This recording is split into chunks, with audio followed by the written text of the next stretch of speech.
Buenas noches, bienvenidos a Territorio Político. Arrancamos un nuevo programa esta semana para compartir entrevistas, pensamientos, reflexiones de los entrerrianos. Hoy vamos a estar con la presencia de Sofía Cáceres Sforza, que es la precandidata a gobernadora por Nueva Izquierda y estuvo en Gualeguaychú presentando la fórmula local que estará compitiendo. Y nosotros acá en este programa tuvimos la oportunidad de dialogar con ella y conocer su propuesta, sus ideas y también preguntarnos, ¿hay una salida por izquierda a esta crisis? Lo tendremos a través de la respuesta de ella en esta entrevista que se viene por delante. Luego tendremos en el programa la oportunidad de charlar con la intendente de Gualeguay, Verónica Berizo, que corresponde a la línea de Juntos por el Cambio, y ya hay candidata que estará compitiendo en las elecciones PASO por este espacio dentro de esa localidad y hoy la daremos a conocer en este programa. Así que tenemos mucho por delante y antes de arrancar quiero hacer una pequeña mención a lo que está ocurriendo en Jujuy. Tenemos la protesta de los docentes que piden por un salario digno. Algo que no está pasando solamente allá, está pasando en todo el país. Y no está pasando solo con los docentes, está pasando con todos los rubros de trabajo, los rubros laborales en nuestra Argentina. Porque seguimos perdiendo poder adquisitivo, la inflación está ganando la pulseada y las paritarias no están siendo suficientes desde ningún aspecto. Porque las soluciones incluso no atacan la raíz del problema. La paritaria va al síntoma. Hay inflación y la paritaria trata de compensarla. Es como poner una aspirina para poder calmar la fiebre. Pero el problema de raíz todavía persiste y va a seguir estando y va a profundizarse a menos que algo se haga al respecto. Pero la cuestión docente no es la única que estuvo presente en Jujuy. En Jujuy también se hizo una reforma constitucional de la provincia y que tiene artículos que entran en conflicto con la Constitución Nacional y que amerita que uno reflexione acerca de por qué se da eso. Pero a la vez, ¿por qué no se puede protestar? Es una pregunta simple. ¿Por qué no van a poder protestar? Y cuando llegan a las rutas, aquellos que hoy están reprimiendo y están avalando la represión de Morales son los mismos que cuando el campo en Entre Ríos particularmente estaba haciendo en el año 2009 las protestas en la ruta, tildaban de represor al Estado Nacional. Y cuando se llevaron a De Angeli a rastras, lo cuestionaron y lo atacaron al gobierno nacional diciendo que eran unos represores. Y cuando hoy en Jujuy se llevan a rastra a Natalia Morales, integrante y referente de la Nueva Izquierda, los que se rasgaban las vestiduras diciendo que era represión del Estado Nacional contra el campo, por estar en la ruta, que tenían derecho a movilizarse en la ruta por las retenciones móviles, hoy dicen que hay que reprimir y que no se pueden cortar las rutas porque están cortando el paso y la circulación de los turistas. Y porque están siendo violentos y no están respetando las libertades ajenas. Entonces, cuando tienen esa doble vara, ya de movida, uno empieza a tener dudas acerca de quién es el que tiene la razón, o empieza a tener dudas acerca de las perspectivas con las que se presentan estas cuestiones. Desplazamientos por el otro, gente caída. Allí se lo llevan al Alfredo de Ansali. Allí se lo quieren llevar al Alfredo de Ansali. Y ahora luchan todos para evitar que se lo lleven al Alfredo de Ansali. Allí está la gendarmería intentando llevárselo, pero los productores agropecuarios que intentan zafarlo.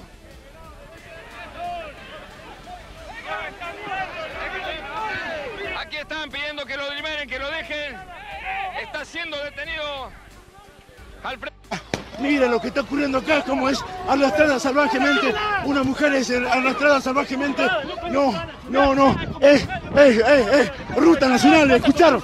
Escucharon, sobre la ruta nacional, está siendo arrastrada, sobre la ruta nacional, prensa, sobre la ruta nacional, está siendo arrastrada, prensa, se está llevando detenido a alguien de prensa,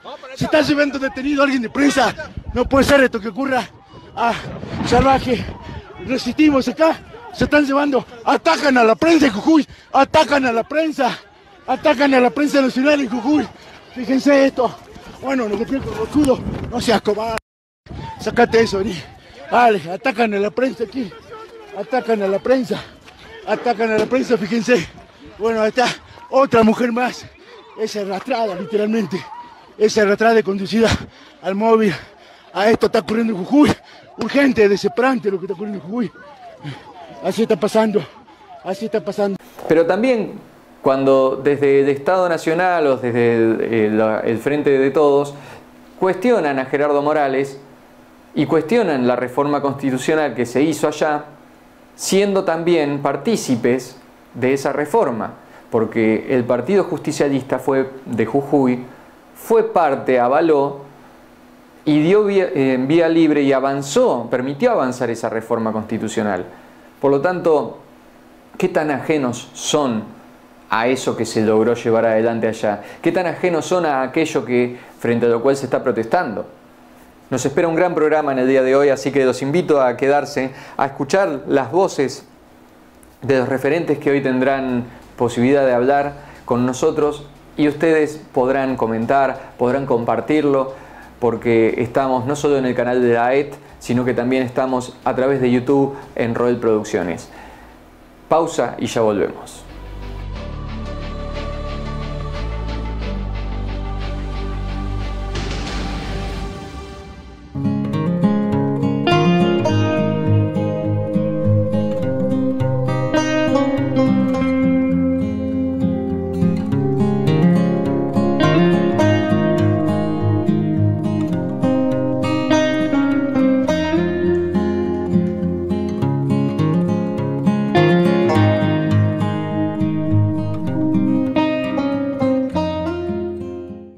Santa Isabel. Contador Roque Ricardo Díaz y Asociados.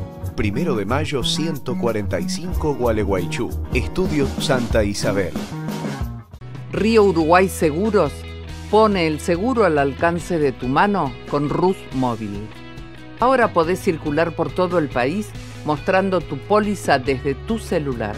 Entrá en la tienda de Google y busca Rus Móvil de Río Uruguay Seguros. Una de las propuestas de esta gestión fue lograr mayor presencia en los barrios a través del acompañamiento social y la integración barrial. Las problemáticas sociales son transversales a todas las áreas municipales. El trabajo en conjunto con desarrollo social, juventud y deporte, cultura y obras públicas fue una constante durante todo este año. Fue importante fomentar el compromiso con las comisiones vecinales y barriales. Establecer el trabajo en equipo para garantizar derechos a todas las personas que viven en los barrios a través de todas estas iniciativas y acciones. Municipio de Urdinarrain, una ciudad en movimiento.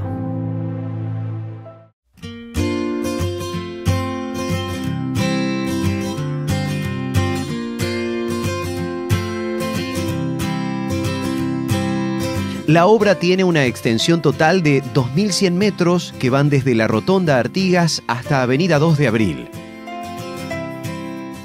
Está íntegramente realizada por la cooperativa de trabajo local Los Mellis.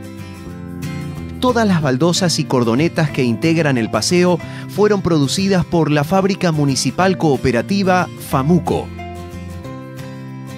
Cuenta con más de 320 luminarias LED a lo largo de toda la plataforma peatonal para abastecer al paseo de electricidad sustentable. La obra cuenta con bicisendas laterales, un entramado de carriles exclusivos para el resguardo del resto del tránsito vehicular. En todo el recorrido hay bancos de descanso, ofreciendo asiento, favoreciendo la sociabilidad y el encuentro. Nuevos juegos deportivos para realizar ejercicio al aire libre, fomentar una vida más saludable y más activa. A lo largo de todo el trayecto de la obra, se buscó respetar el cuidado de la flora nativa. Los ceibos del paseo son originales de nuestra ciudad. En Gualeguaychú, la accesibilidad es un derecho. Por eso este paseo cuenta en su totalidad con veredas con rampas de acceso para un mejor desplazamiento.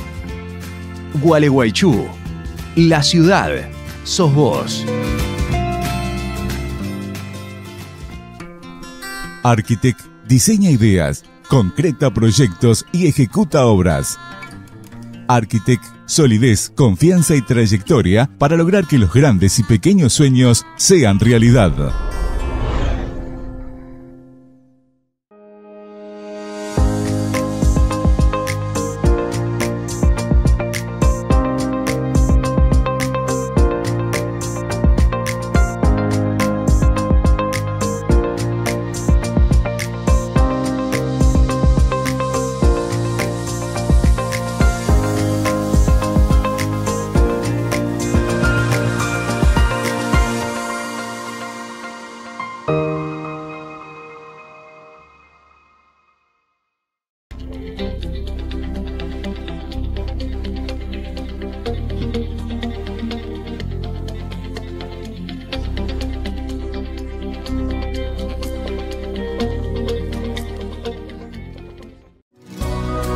Fundación de Mujeres Golpeadas de Concepción del Uruguay, Entre Ríos. Si sufrís violencia de género, si necesitas ayuda, llámanos. Ponete en contacto con nosotros y te ayudaremos. Estaremos para contenerte, ayudarte y darte una mano. Es un mensaje de Amelia Sosa, presidenta y fundadora. Teléfono 03442 45 74 78. Fundación de Mujeres Golpeadas de Concepción del Uruguay, Entre Ríos. Tenemos nuestra página de Facebook, Ayuda a Mujeres Golpeadas de Concepción del Uruguay, Entre Ríos. También en Instagram nos podés encontrar.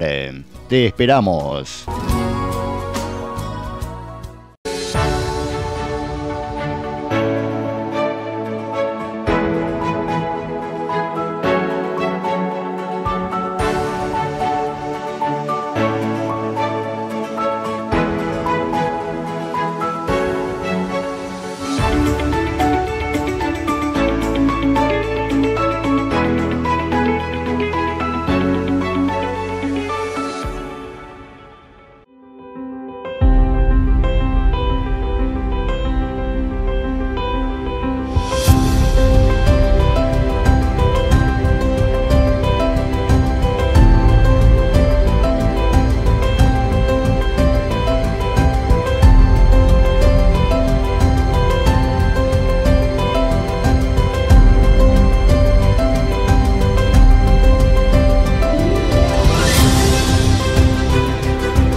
En rutas entrerrianas, conducí con responsabilidad. Si vas a hacer un sobrepaso, presta atención. Controla la velocidad y la distancia. En un segundo de distracción, una maniobra indebida puede ocasionar un siniestro. El 90% de las muertes son por errores humanos, adelantamientos indebidos, despistes y vuelcos por exceso de velocidad. Mantén la distancia segura. Respetá la velocidad. Gobierno de Entre Ríos. Hoy tenemos la posibilidad de avanzar dentro de este espacio para dar voz a aquellos que van a ser partícipes de las elecciones 2023 y nos está acompañando en nuestros estudios Sofía Cáceres Esforza, que va a ser la precandidata a gobernadora por el espacio Nueva Izquierda en Entre Ríos. Bienvenida al programa. Hola, muchas gracias. Bueno, ella es licenciada en Ciencias Políticas, recibida en la Universidad Nacional de Entre Ríos, y su especialidad es la teoría política con una tesis, un trabajo que usted hizo focalizado en el antipunitivismo y el feminismo. ¿Es así? Sí, ese es mi proyecto ahora doctoral. Su proyecto doctoral, bueno, mejor aún. Me gustaría arrancar quizás con esto, que es como una especie de ventana hacia su pensamiento, hacia su forma de entender la sociedad en la que estamos. Hablar de antipunitivismo es romper directamente con el esquema básico de nuestra sociedad, porque estamos acostumbrados a causa-efecto, si alguien se portó mal, hay que castigarlo. Sí. ¿Cómo podemos pensar la sociedad de hoy desde esa perspectiva?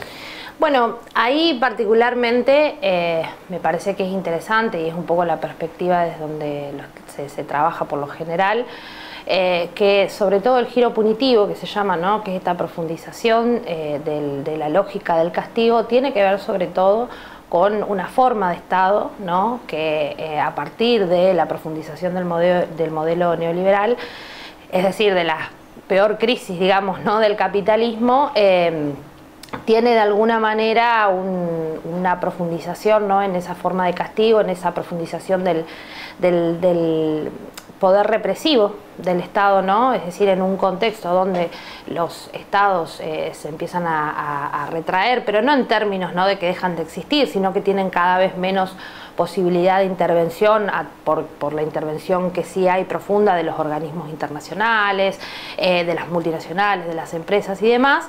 De alguna manera lo que le queda al Estado, ¿no?, para decir, bueno, acá para esto sigo teniendo autoridad, es el monopolio, ¿no?, del uso legítimo de la violencia, y entonces también cómo se reviste eso el carácter represivo. Me parece que tiene mucho que ver, por ejemplo, con lo que estamos viviendo ahora en Jujuy, ¿no?, que venimos viendo en el último tiempo cómo se ha ido profundizando también ese carácter represivo del Estado, que es necesariamente lo que tienen que hacer los gobiernos frente a las grandes protestas que se van a ir profundizando, porque estamos cada vez más atados a los organismos internacionales, ¿no?, al FMI, a los intereses de las grandes multinacionales y demás.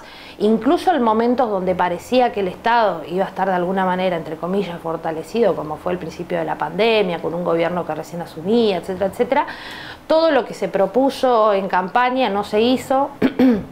Todo no, recordamos también las idas y vueltas, por ejemplo, con Vicentín y demás, y eso tiene que ver con que en realidad no hay una decisión política de hacerlo, y frente a eso los pueblos se levantan, se rebelan, como pasó en Chile, como ha pasado en Perú, como pasa en distintas partes de Francia y demás, y bueno, obviamente ese carácter represivo se va a ir profundizando cada vez más. Como decía, lo tenemos ahora en Jujuy con esta reforma completamente antidemocrática de la Constitución, que además se votó entre gallos y medianoche, justamente para hacerlo de espaldas al pueblo. ¿Se puede pensar Entre Ríos desde el mismo ángulo? Es decir, porque en comparación con Jujuy quizás. Sí, mira, a mí me parece que ahí nosotros tenemos que ver como dos niveles, creo que hay dos niveles de análisis. Un nivel de análisis es el general, ¿no?, digamos, a nivel nacional, incluso a nivel internacional, cómo estamos viendo que la crisis implica ahora transformaciones mucho más profundas de las que se venían dando, ¿no? O sea, esto no va a ser nada más que ya es mucho, pero digo, nada más que un ajuste en nuestros salarios, condiciones de vida, con la inflación, sino que es evidente que ya por los propios acuerdos que el FMI le está pidiendo al gobierno que está ahora y al que vendrá, cualquiera sea su color, le está pidiendo reformas estructurales, de recortes muy profundos, y obviamente frente a eso, bueno, digamos, si los gobiernos, los regímenes, los partidos tradicionales, si los Massa, los Fernández, los Larreta, los Bullrich, los Milei, todos quieren hacer pasar ese ajuste, claramente van a tener un pueblo que va a resistir, como se ha resistido a lo largo de todo este tiempo, que eso da una muestra al pueblo argentino, y van a necesitar profundizar ese carácter represivo en todos lados. Y por el otro lado tenemos también acá en Entre Ríos algunas muestras, es decir, uno de los precandidatos a gobernador, que es Val, fue intendente de Paraná, y nosotros en Paraná tuvimos ejemplos.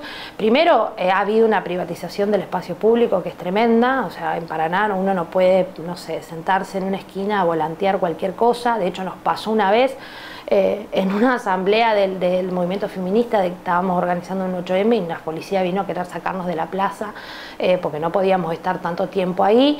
Y después tuvimos lo que pasó en Racedo, que fue, digamos, los propios vecinos, movimientos y demás, pero sobre todo vecinos autoconvocados que quisieron frenar una obra, que estaban deforestando los árboles para hacer una avenida más ancha, no sé qué, y ahí el intendente Val mandó a la policía, se llevó gente, es decir, con una cosa completamente desproporcionada para lo que era. Y entonces, bueno, eso puede ser también un modelo, ¿no?, a seguir dentro de la provincia de Entre Ríos con una candidatura así, y ni hablar con un Frigerio, y mucho menos con el impresentable Echeverre, que no sé qué va a hacer, digamos. Me gustaría poder entonces hablar acerca de su propuesta, es decir, usted está como precandidata a gobernadora de la provincia de Entre Ríos. ¿Cuál sería ese sello que marcaría una posible gobernación de usted?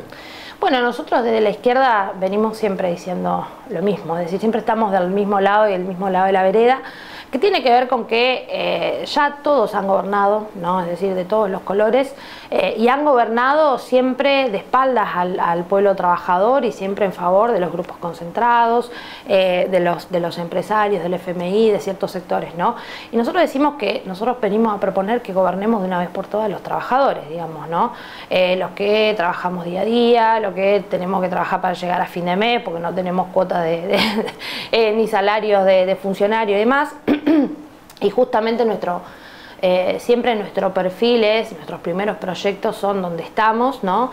Proponer, por ejemplo, que todos los funcionarios cobren igual que una directora de escuela, ¿no? Que los políticos los funcionarios tengan que, por ejemplo, mandar a sus hijos a las escuelas públicas, atenderse a los hospitales públicos, para que vean realmente y vivan, ¿no?, cuál es la situación general, el estado de la educación pública, el estado de los hospitales públicos y demás. Y después, particularmente en Entre Ríos, bueno, nosotros venimos apoyando las luchas y trabajando por ejemplo, una reforma agroecológica, por la prohibición de los agrotóxicos. O sea, Entre Ríos es una provincia profundamente fumigada, contaminada, con los peores casos de enfermedades, pero también una reforma que tenga que ver con la distribución de la tierra, porque también es una provincia donde la tierra está cada vez en menos manos. Y vemos pueblos enteros arrasados por eso, familias enteras que tienen expulsadas de sus lugares de trabajo y de su forma de trabajo y medio de trabajo. Y a su vez tenemos una provincia con un gran porcentaje de empleo público, que tiene a sus propios trabajadores en negro, con códigos que no computan, teniendo que subsistir con horas extras o con códigos que, no, juntando códigos, digo, cualquier estatal que me esté escuchando sabe que leer su recibo de sueldo es una tarea, bueno, una odisea, digamos, ¿no? Y entonces, obviamente, en ese sentido, poder el pase a planta, que los salarios sean efectivamente el salario y no que sea cobrado con códigos, y terminar, obviamente, con los contratos basura y con la precarización, digamos, ¿no? Porque nosotros vemos que hay una profundización desde la izquierda con la precarización laboral, con los trabajadores que no llegamos. Digo, hay más empleo, por ejemplo, pero hay más trabajadores por debajo de la línea de pobreza, es decir, estamos cobrando peor. Entonces, bueno, todas esas cuestiones son necesarias, ¿no? Antes de ir cerrando, quiero profundizar un poco sobre las cosas que mencionó Hugo. Podría decir al menos dos. La primera, el tema de que los políticos cobren lo mismo que, o funcionarios cobren lo mismo que un asalariado, tendría un impacto de quita de privilegios frente a lo que Milei, por ejemplo, llama la casta política, para utilizar términos reconocidos por todos. Y esos privilegios son muy difíciles de sacar. Si no se pudo sacar a la parte judicial, mucho menos van a querer tocar los últimos privilegios que les queda la parte política. Y en el otro término, usted hablaba también acerca de el tema de tierras y los agroquímicos o agrotóxicos, como los mencionan, que también toca la parte económica, porque uno piensa quizás en la contaminación, pero también del otro lado te ponen, pero es lo que hace que la economía de Entre Ríos funcione. Entonces, nos encontramos con dos bloqueos bastante fuertes, uno por privilegios y el otro por la cuestión económica. ¿Cómo se salda esa falencia económica que se perdería? Bueno, mira, en relación con los privilegios hay que quitarlos, digamos, no hay mucha discusión, y justamente la izquierda es lo que es eso, lo que se propone, digamos. Claro, no pero se hay consensos que hay que llevar adelante, por eso. No, es que la izquierda no negocia en esos puntos, digamos, ¿no? O sea, nosotros creemos que si hay que hacer cosas a fondo, digo, así nos ha ido. ¿Los vota ustedes porque sabe que los va a implementar? No, por supuesto, y sabe justamente, digo, porque la palabra consenso se usa mucho para después negociar e ir para atrás con lo que se ha prometido, ¿no? Y así estamos, ¿no? Entonces nos prometen que no se va a pagar la deuda y se va a investigar, y así estamos, no solo validando la estafa macrista, sino a su vez pidiendo nueva deuda. Se dijo que se iba, no sé, a expropiar Vicentín, y así está. Se ha dicho se dijo que tenían el mejor equipo de los últimos 50 años y que no iba a haber más inflación, y así estamos. Digo, entonces la izquierda se propone ir de fondo con esas cosas, y obviamente por eso nosotros decimos que tiene que estar Nadia en la Cámara, que tiene que estar Nico Sutión en la Cámara, que tenemos que meter los concejales, digamos que tiene que ser una opción la fórmula que nosotros proponemos de nuestro espacio en el MST, en el FIT Unidad, que hemos hecho un acuerdo para transformar la izquierda con el Partido Obrero, y entonces llevamos a Gabriel Solano y a Vilma Ripoll, que son grandes luchadores. Bueno, Vilma es una histórica que ha demostrado además en donde ha estado cómo se tienen que hacer las cosas, y nosotros decimos que hay que ir a fondo con eso, digo, porque vos decías Milei, ¿no? Milei vitupera, se enoja, escupe contra la casta política, pero él responde a una casta que es la casta empresarial, digamos, ¿no? Es decir, lo vemos en todos lados con las propuestas, ¿no? De privatizar la educación, de privatizar la universidad, que hay que hacer no sé qué aporte para poder acceder a la salud, la dolarización y demás. Y también nosotros decimos, bueno, justamente, venimos diciendo de la izquierda, el fenómeno Milei. El fenómeno Milei emerge también por el fracaso del progresismo, del posibilismo, de aquellos que decían que venían a transformar y a poner el asado todos los domingos en la casa de todos los trabajadores, y acá estamos, digamos, igual, ¿no? El fenómeno Milei, convengamos que hasta ahora es discursivo, porque en la práctica efectivamente, las elecciones no han demostrado no, algo. acuerdo completamente, pero digo, cuando uno escucha que ciertos sectores, digamos, ¿no? se impactan o se asustan, bueno, son también esos sectores que efectivamente han permitido que se corriera, digamos, ¿no? Esa agenda y ese discurso a la derecha, y entonces hoy tenemos, por ejemplo, esos emergentes. Me queda después, la parte de agroquímicos. Sí, ahí voy. Y en relación a la economía, digo, yo me preguntaría qué economía, qué ganancia está produciendo eso y para quién va. O sea, si esa producción que vos mencionabas, ¿no? De, bueno, es lo que hace mover Entre Ríos la economía de Entre Ríos. Yo la verdad que lo pondría en discusión, porque hoy toda la clase trabajadora de Entre Ríos y quienes están por debajo de la línea de pobreza, esa ganancia de la economía del campo no se ve, digamos, eso se queda en manos de unos pocos, que son unos verdaderos parásitos, que viven de los subsidios del Estado, que no liquidan, por ejemplo, cuando hay que liquidar, que presionan, tienen ese nivel de negociación y de presión y presionan al gobierno, y los gobiernos se dejan presionar, es decir, son un poder efectivamente que va en contra de la clase trabajadora, ¿no? Porque hoy en general en Entre Ríos la economía no está sostenida por esos pocos que lo único que hacen es tener el papel que dice que tienen la tierra. La producción, digamos, todo lo que el valor se produce en manos de los trabajadores. Entonces, la verdad que lo único que nosotros estamos proponiendo es que todo eso se lo dejen de levantar en pala unos pocos y que realmente se la queden los que trabajan efectivamente en la tierra y en el campo de Entre Ríos, nada más. Final de la entrevista, y quiero agradecer por el tiempo. Sofía Cáceres Esforza es precandidata a gobernadora de Entre Ríos y hoy pudo estar acá en Gualeguaychú con nosotros charlando. ¿Qué es lo que desde el espacio analizan que imposibilita que la sociedad encuentre un eco hasta el momento en la nueva izquierda? Porque uno a veces en el sentido común tiene a la nueva izquierda, o a la izquierda en general en sus distintas vertientes, como antisistema. Y el discurso de Milei, por ejemplo, es antisistema. Te habla de romper el Banco Central, de anarcocapitalismo, y nos encontramos con que esos discursos sí permean, pero el de ustedes no. ¿Qué es lo que ha bloqueado hasta ahora la sociedad y cómo piensan ustedes tratar de torcer ese recorrido? Mira, yo creo que hay distintos puntos. Por un lado, creo que es fundamental, digamos, las posibilidades que tenemos nosotros desde la izquierda de poder llegar, digamos, ¿no?, a los medios masivos, a las publicidades, a todo lo que la campaña que sí tienen otros sectores, o por ejemplo, no sé, Milei, yo siempre digo, los liberfachos y Milei los invitaban como especialistas en los lugares de televisión, ahora se pegaron un tiro a las patas, no saben qué hacer con cómo lo pusieron mediáticamente. Nosotros no tenemos esos espacios, nosotras todas las campañas las hacemos a pulmón, recorriendo las provincias y el país como podemos, pero también quisiera poner un poco en discusión eso, porque nosotros venimos ahora del 17, que estuvimos en Buenos Aires, el 17 de junio, en un gran plenario de la izquierda, junto a los compañeros del MST, junto a los compañeros del Partido Obrero, dentro del Frente de Izquierda de los Trabajadores Unidad, y llenamos la plaza de los dos congresos. O sea, con comisiones discutiendo, porque nosotros creemos que hay que pensar y discutir con todos los luchadores y los referentes, no solo con los quienes estamos organizados en los partidos dentro del FITU, para organizarnos realmente de cara al país que se viene, ¿no? Y hemos llenado la plaza, hemos trabajado en comisiones donde ha quedado incluso gente que no puedo hablar por la cantidad de compañeros y compañeras que querían intervenir, donde se han votado resoluciones. Digo, también esa capacidad de movilización y demás, digo, me parece que muestra un poco que también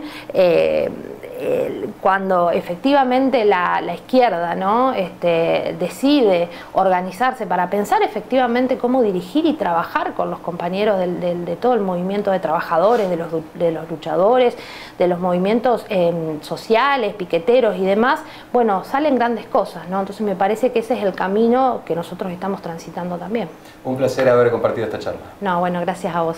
Así hemos dado voz a la nueva izquierda, como bien mencionaba ella. No siempre se le da el espacio, nosotros siempre vamos a estar tratando de dar voz a todos los referentes políticos, a todos los espacios, para que ustedes desde su casa puedan reflexionar y elegir de la mejor manera posible.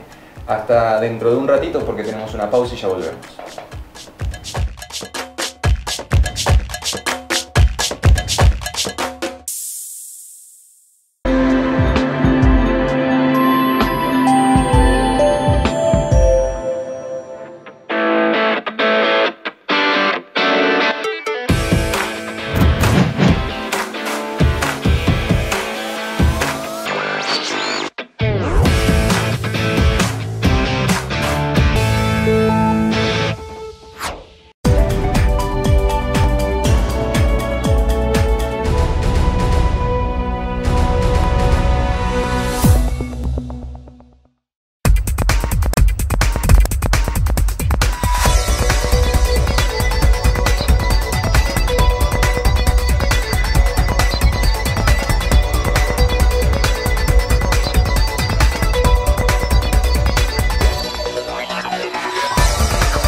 Nuestra cultura, nuestra gente, nuestro trabajo, nuestra historia, nuestra tierra. Todo eso que nos hace entrerrianos. Canal AED, de la Asociación Entrerriana de Telecomunicaciones. El canal entrerriano, donde está nuestra televisión.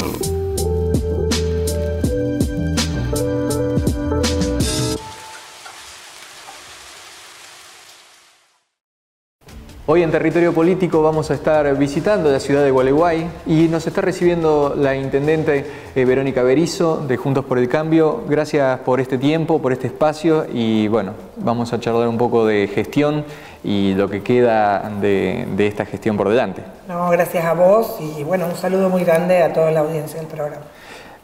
Para arrancar, está bueno aquellos que no conocen un poco la realidad de Gualeguay, usted era viceintendente y tuvo que asumir el cargo de intendente luego de la muerte de Federico Bogdán. Exacto, en la época de la pandemia, más o menos terminando el primer año de pandemia, bueno, Federico fue uno de los infectados en el mes de octubre. La verdad que cuando él se contagia, los primeros días estuvo en su casa, así que venía todo muy bien, hasta que bueno, lo llevaron al hospital y después... Sí, el cuadro se complicó. A terapia intensiva y la verdad que, bueno, fue muy duro, fue una etapa como difícil, obviamente, pero bueno, yo porque aparte con Federico tenía una amistad, nos conocíamos de diferentes instituciones que integrábamos juntos las comisiones. Personalmente la verdad que fue un golpe, pero al estar yo también amalgamada en la gestión, ya desde mi época primera, que fueron los primeros 4 años de él, de concejal, y luego el primer año de vice, ninguna de las personas de la gestión me resultaba extraña, participé siempre de las reuniones de gabinete, así que, bueno, me tuvieron que integrar un poquito ellos al Ejecutivo, y bueno, fue un golpazo para todos, pero de ahí salimos aprendiendo muchas cosas. Ya transitando 2 años y un par de meses luego de aquello, ¿considera que logró crear un sello Berizo dentro de la gestión? No, o sea, dentro de la misma gestión... porque cada persona tiene su impronta como jefe, como líder.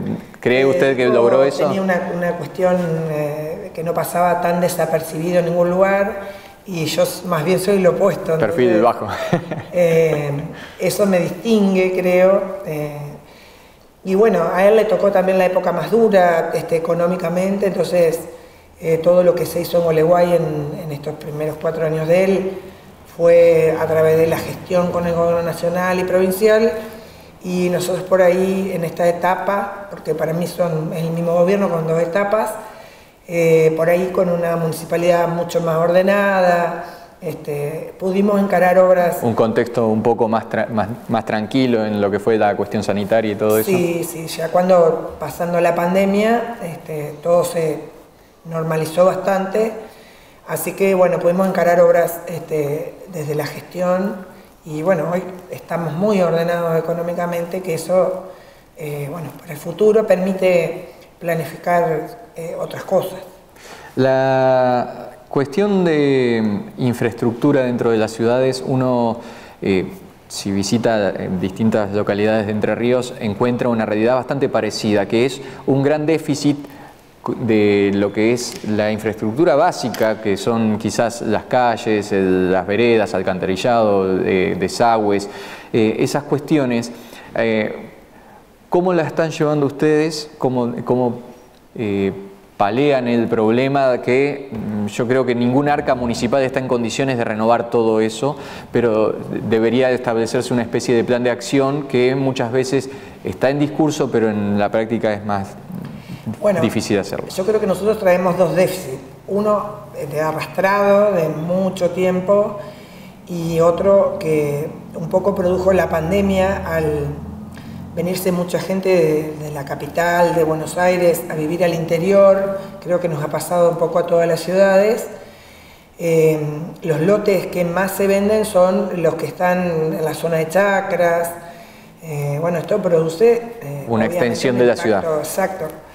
Y yo quiero decirte que hoy estamos llegando, no digo a todas las calles, pero trazamos algunas troncales como para que la gente pueda distribuirse circulando. Y después, en cuanto a lo que es cloaca, agua y asfalto, nosotros vamos avanzando en La Mancha. Obviamente que venimos retrasados un poco con esta explosión que hubo en la pandemia, pero vamos avanzando. Nosotros este año vamos a asfaltar con fondos propios 82 calles más o menos.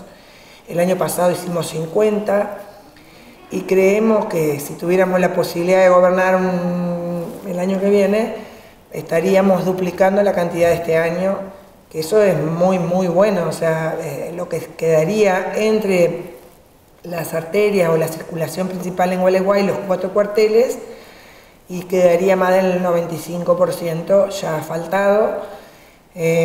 Además tenemos varias cuadrillas que están trabajando en la zona de chacras con alcantarillado y bueno, extensión de redes, que lo hacemos hasta donde permite el margen, pero ya estamos planificando también este crecimiento, cómo atender sobre todo la cuestión, los efluentes cloacales que son el problema, con un colector hacia la zona oeste, que es donde más ha crecido la ciudad. Así que esto está planificado y bueno, estamos en toditos los barrios que tienen un déficit de todas estas cuestiones también, con gestión en nación, con lo que se llaman los programas RENAVAP. Parcialmente se logra ahí completar la cloaca, hacer las veredas, hacer el asfalto, la luminaria. Así que nosotros creemos en esto, ¿no? En una ciudad para todos, en una ciudad que sea inclusiva. Hay barrios que hace más de 60 años que esperan su asfalto. O sea que eso es un déficit que se arrastra. Sí, sí, porque además tenemos no solamente las nuevas cuadras asfaltadas, sino también las que vienen en decadencia desde hace muchos años y que obviamente aquel que ve una calle asfaltada nueva dice, ¿y para la mía para cuándo?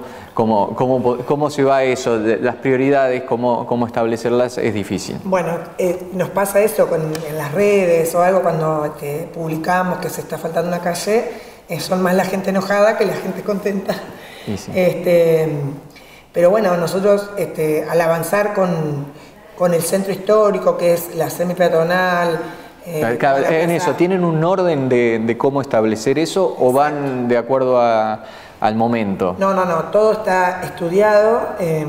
Las prioridades para el asfalto son la accesibilidad a las escuelas, alguna troncal que pueda llegar a algún barrio y que permita que los vecinos un poco se vuelquen a esa asfaltada. Y bueno, ir descentralizando un poco del centro histórico de Gualeguay, que hoy ya tenemos 4 cuadras de semipeatonal y que, bueno, el concepto de eso es un poco dejar la circulación vehicular y pasar más a la bici o a la caminata, que esto sucede en todos los centros.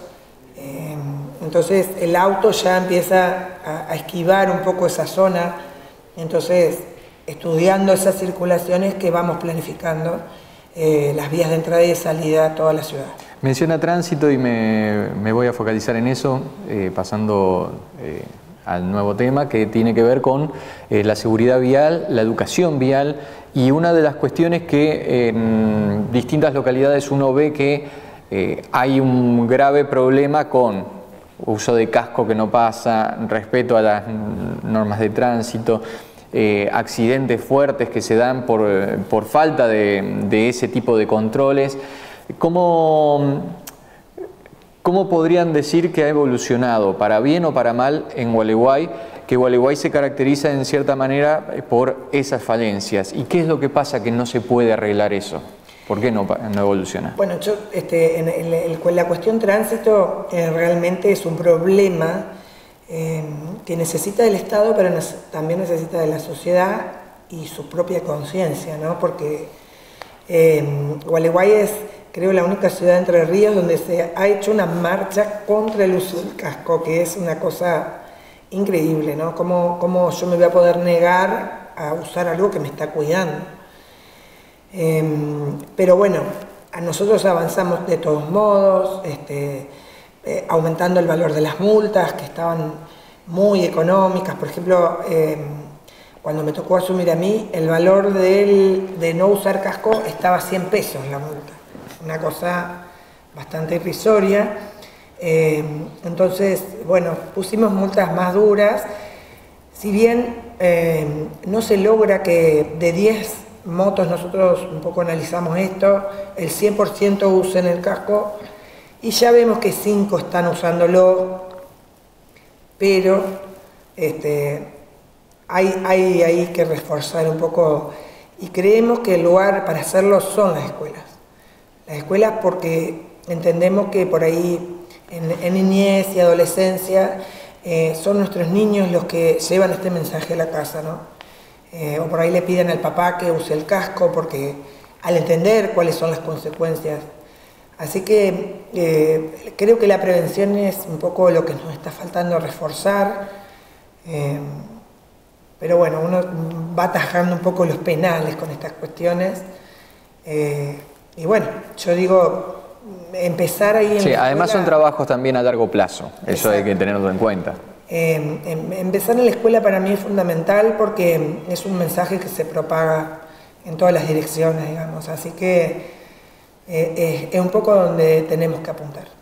Bien, pasando al lado de usted mencionó la migración que hubo durante la pandemia, lo que significa también el crecimiento de la ciudad poblacional, como también en extensión, lo que implica también una cobertura que quizás en materia de seguridad a veces es difícil, y un desempleo que dentro de lo que es el ámbito en el que estamos viviendo económico va en creciente, o capaz hay empleo pero precarizado. Entonces hay un problema que es la seguridad. ¿Cómo están lidiando con los robos, con sectores marginales que no tienen forma de ser contenidos en esa cuestión? Bueno, acá se ha hecho un trabajo sumamente importante y en conjunto con policía, que es la instalación de cámaras. Esta gestión, que ya va a cumplir 8 años, o sea, recibió 8 cámaras y 4 estaban sin funcionamiento. Y hoy en total tenemos un total de 110, 120 cámaras puestas al servicio de la policía, lo cual nosotros siempre decimos que no reemplaza a un policía, pero sí al que está mirando la cámara le da un panorama y le multiplica la visión, ¿no? Ahora, le pregunto a usted personalmente, ¿ve que las cámaras de seguridad sirvan para algo? Porque capaz para ver, sonría, lo estamos filmando, suena muy bien, pero en la práctica luego, capaz la cámara no sirve para nada. Llegás a la justicia y entran por una puerta y salen por la otra, porque por más que esté en la cámara y decís está ahí, no son pruebas suficientes después. Bueno, yo creo que el funcionamiento de la justicia, creo que lo tiene que rever la justicia. Es un poder independiente. Claro, pero cuando uno dice voy a arreglar la cuestión de seguridad y dice pongo más cámaras, si las cámaras no funcionan, ¿para qué ponemos cámaras? Sería la pregunta. Sí, o sea, queda como una prueba y bueno, después sí, seguro hay cosas para revisar. Nosotros desde el municipio tratamos de colaborar y en esto disponemos, porque lo que es la red de fibra óptica la provee el municipio, la reparación de las cámaras, la provisión de los monitores. O sea, el monitoreo está provisto por el municipio y a través de un convenio se cede el manejo a la policía. O sea que ese instrumento está y yo creo que sí, es positivo. No es lo mismo en un lugar donde no hay cámaras que donde sí lo hay. Nosotros hoy estamos reviendo por dónde extender la fibra óptica, que bueno, obviamente que es la zona que tengamos más desprotegida,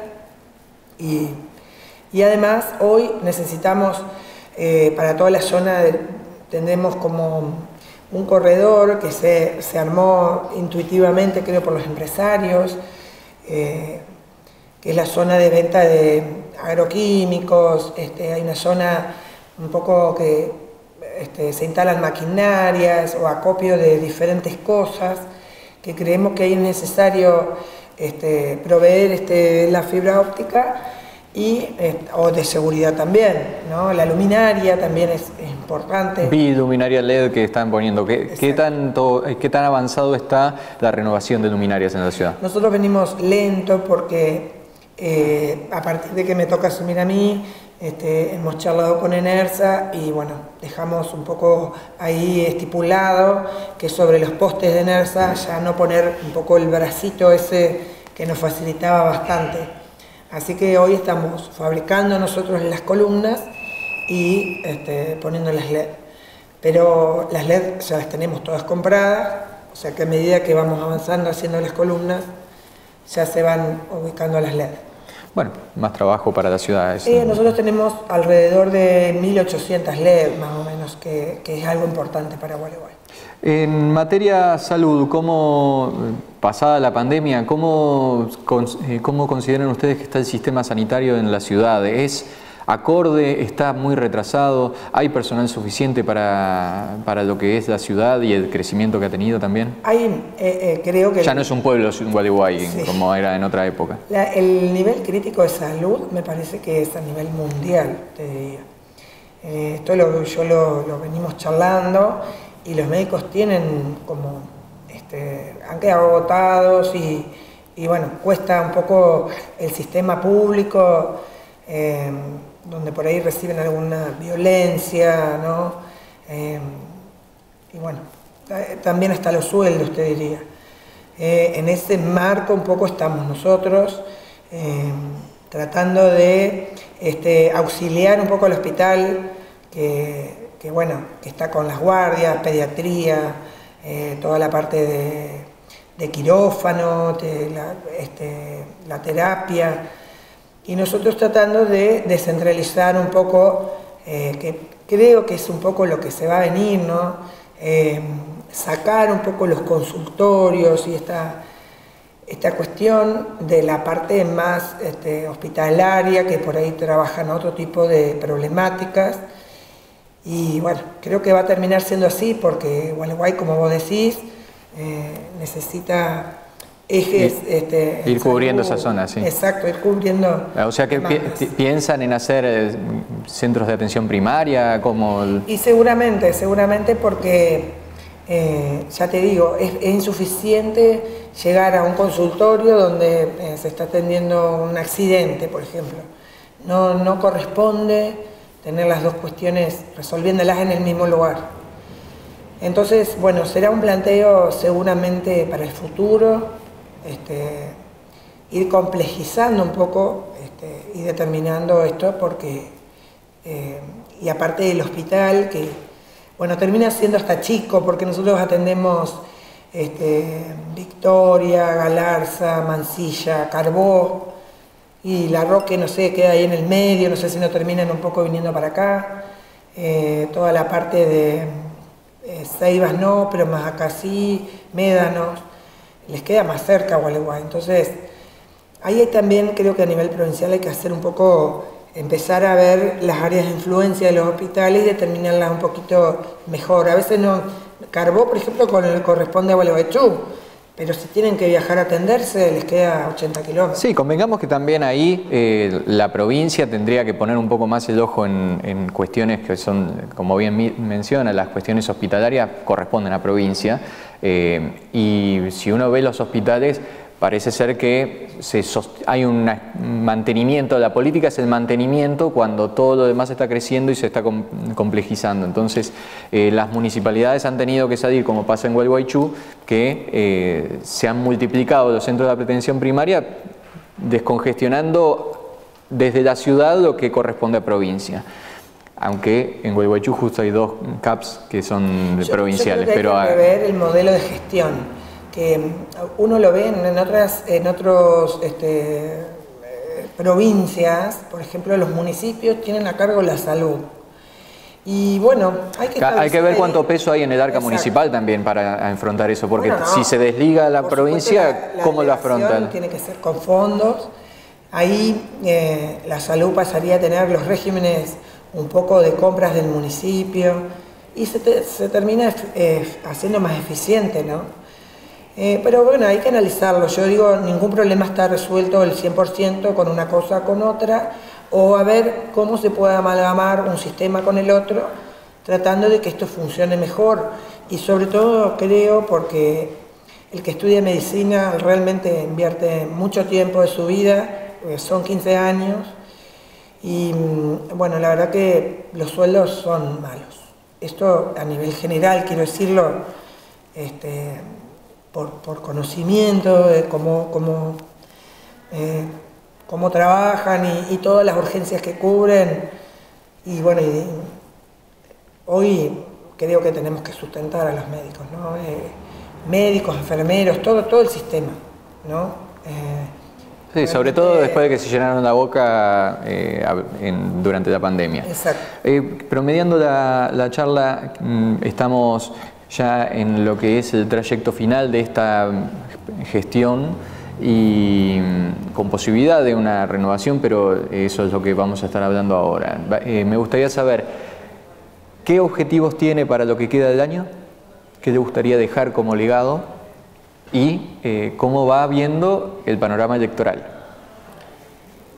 Bueno, la verdad que a mí me gustaría que quede como mensaje, ¿no? Que se puede trabajar sobre una más organizada. Por supuesto, en los 3 años que me tocó a mí y con lo que sucedió, es difícil realizarlo, pero seguramente quien sea electo en la elección que estamos por atravesar en este tiempo, que esto sea un tema realmente de discusión con profundidad y sin meter la política. Yo creo que acá todos buscamos un poco que Gualeguay sea mejor. Entonces, yo justo por mi profesión también, esto es un tema, yo soy arquitecta y estos temas realmente me interesan y el urbanismo es algo que ayuda, es una herramienta y hay que tenerla en cuenta. Después, con respecto a la política, creo que hay una explosión de partidos, candidatos, que está bien, me parece que todos tienen que tener su oportunidad, y que, bueno, un poco lo que pasa a nivel mundial también, que ya no hay partidos tan definidos, sino son frentes que un poco se agrupan por diferentes orígenes a los partidos políticos. Y bueno, será una nueva forma de agrupación, una nueva forma de la política, que veremos también en qué va deparando, ¿no?